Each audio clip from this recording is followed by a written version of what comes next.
Oi, pessoal. Estamos aqui em mais um episódio do Conversa com Ciência, um projeto com a SBPC e a Fundação Astef. Eu sou o professor Barros Neto, presidente da Fundação Astef. Estou aqui mais uma vez para conversar com vocês. Hoje nós teremos a presença da professora Diana Azevedo, minha amiga de longas datas, né, desde a época do Grupo de Jovens do São Vicente, aqui em Fortaleza. Depois fomos contemporâneos na Universidade Federal, eu fazendo engenharia civil, ela fazendo engenharia química. E depois nos encontramos mais uma vez na universidade, estamos lá há um bom tempo. É uma pessoa ímpar, pesquisadora de mão cheia, pesquisadora 1A do CNPq, e tem muito a contribuir, já vem contribuindo muito aqui com a nossa ciência. E aí eu faço a pergunta logo para ela: Diana, o que é uma adsorção? Todo mundo fala, e o que é, para que serve, como é que funciona? Né? Então, olá, Barros Neto, muito obrigada pelo convite, pela oportunidade de trazer um pouco do que a gente faz para o dia a dia das pessoas. Saúdo também todos os que nos assistem. Bem, me perguntam isso dentro de casa o tempo inteiro, né? O grupo de pesquisa ao qual eu faço parte se chama Grupo de Pesquisa em Separações por Adsorção. E mais, é adsorção com D, do meu nome, Diana. Né? E o que vem a ser a adsorção, já que a gente conhece mais a palavra absorção com B de bola? Então, para falar de adsorção, acho que é mais fácil a gente falar de quem faz a adsorção, de quem não, de que meios, de que objetos praticam ou realizam a adsorção, que são os materiais que a gente chama de adsorventes. O que eu quero dizer com materiais adsorventes? O material clássico que quase todo mundo conhece é o carvão ativado. Muita gente até ingere carvão ativado quando tem problemas de estômago. Muitas vezes eles estão naqueles filtros que a gente instala diretamente na torneira, né, para obter, quem não quer ter filtro de barro, coloca lá, né, e tem a água purificada, digamos assim. E nós, mulheres, também, quando compramos uma bolsa, está lá dentro da bolsa um saquinho, normalmente, né, que se você abre o saquinho tem umas bolinhas, aquilo é sílica gel, que é um outro exemplo de adsorvente. Então, os adsorventes são materiais que, em geral, são muito porosos. Quando eu falo em porosos, eu estou falando que cada grama daquele material pode ter de centenas até milhares de metros quadrados. Eu até peguei aqui esse exemplo dessa folhinha, né, que eu estava anotando coisas, ela tem 20 centímetros por 15 centímetros, isso daria 0,6 metros quadrados, mais ou menos, né? E se você fizer uma bolinha dela, então essa bolinha, digamos, seria um adsorvente com 0,6 metros quadrados por grama. Eu acho que essa bolinha aqui pesa até mais do que um grama. Né? Não serve para nada como adsorvente para aplicações práticas. Por quê? Porque é exatamente o fato de ter centenas, milhares de metros quadrados por grama que faz com que os poros, né, os espaços que se formam lá dentro, tenham dimensões nanométricas. E é isso que cria um campo que retém certas moléculas e deixa passar outras. Né? Então, o filtro lá da nossa casa, ele vai reter o cloro que vem em excesso lá da estação de tratamento de água e deixar passar água pura. A sílica, né, o saquinho lá na nossa bolsa, ele vai reter a umidade, não deixar que a bolsa mofe, mas deixa o ar de fora. E o que seria essa nanométrico, né, que você falou aí, no espaço nanométrico? A palavra nano hoje em dia está na boca de todo mundo, né? Verdade. E é bom lembrar que o prefixo nano significa 10 a menos 9. Então, nanômetro, 10 a menos 9 metros. É uma coisa muito pequena. E da dimensão da maior parte das moléculas que constituem o que nos cerca.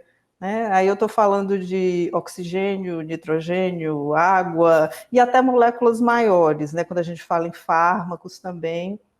Então, o que eu descrevi, né, com o exemplo do carvão ativado, que na verdade, tecnicamente, é carbono ativado, e da sílica, são exemplos simples, mas que eu posso utilizar esses materiais, dependendo da maneira como eu abra essa porosidade e dependendo das espécies químicas que estão ali na superfície, eu posso abrir a perspectiva de fazer separações e purificações que são de muito interesse para a nossa sociedade. Diana, e agora fazendo uma pergunta, né? Existe aí na crendice popular, né, de você, por exemplo, a geladeira lá está com odor, eu boto lá café, borra de café, boto carvão mesmo, né?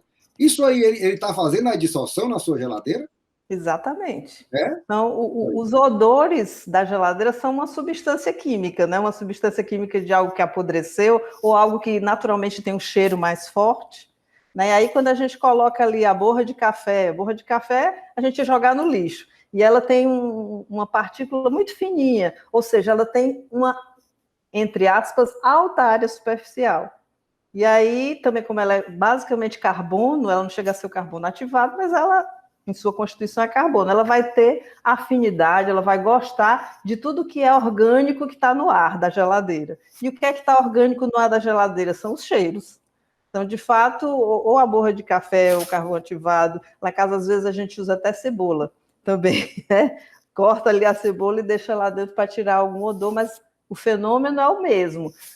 Os odores são moléculas orgânicas em pequena quantidade, mas mesmo assim o nosso nariz sente, né? Eles vão se depositar sobre a superfície dessas coisas que a gente falou. Então, assim, podíamos pensar que um material adsorvente, né, seria uma borra de café bem fininha, que você nem conseguia ver.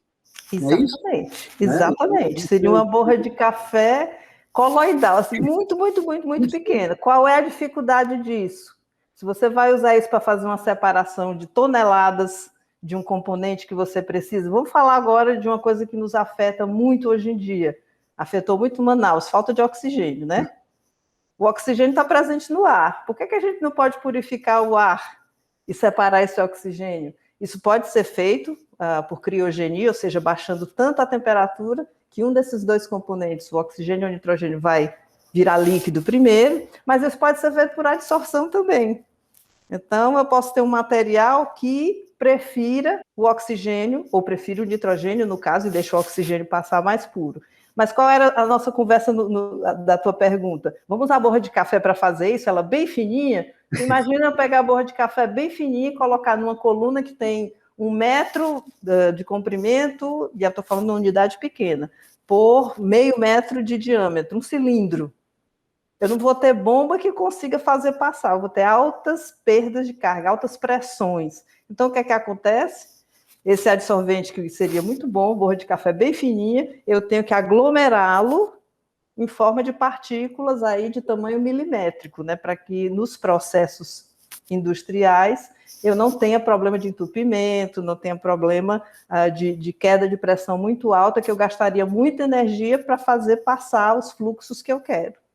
Tá. E outra coisa, assim, para a gente finalizar, qual é a diferença, né? Todo mundo fala de absorção, a gente fala, né? E a absorção, a gente tem noção. E de adsorção, tem alguma diferença? Né? Tem uma diferença. Na prática, não digo que dá na mesma, porque são duas tecnologias que permitem você fazer separações e purificações. Mas a absorção com B é um fenômeno de solubilização. Então, por exemplo, quando você abre o refrigerante ou o champanhe, você vê aquelas bolinhas, né? É porque o gás, normalmente CO2, estava ali absorvido naquele líquido da sua bebida. Mas a adsorção não, a adsorção já é um fenômeno de superfície. Por isso que eu estou falando sempre de sólido. Não é necessário que seja sólido, mas em geral a adsorção, melhor dizendo, é sempre um fenômeno entre um sólido e um fluido, seja ele um gás ou um líquido. E pode ser também entre dois líquidos immiscíveis, mas tem sempre que ter uma interface, não tem uma solubilização. Eles não se misturam, né? Exatamente, isso é do ponto de vista técnico. Então, voltando ao CO2, se eu tenho uma corrente rica em CO2 que eu quero remover um pouco desse CO2, ou eu posso borbulhar em água, e aí o CO2 é absorvido, com B, na água, ou eu posso passar numa coluna de adsorvente sólido, que vai reter CO2. Aí é a adsorção. Dá na mesma, por quê? Porque, do ponto de vista do processo, eu estou removendo CO2 de uma corrente, mas o fenômeno envolvido é diferente. Ok, Diana, bastante esclarecedor, né? Gostei bastante, muito obrigado, acho que foi excelente a explicação aí, acho que o pessoal agora vai ter um pouquinho mais, né? Aprendeu mais uma palavra aí, que é a distorção. Eu sofri no começo também, que eu acompanhei esse grupo, sempre fiquei nessa dúvida, depois eu fui aprender. Né? É a D ou é a B? Ok, Diana, muito obrigado mesmo, muito obrigado pela sua participação aqui no nosso programa. Okay? Obrigada, Barros, grande abraço. E agora convido a vocês, né, a visitar o nosso canal, Conversa com Ciência, está lá no YouTube, se inscreva, né, divulgue, né, vamos dar mais valor à nossa ciência, à ciência brasileira, a ciência que faz, que muda as nossas vidas. Muito obrigado e um grande abraço.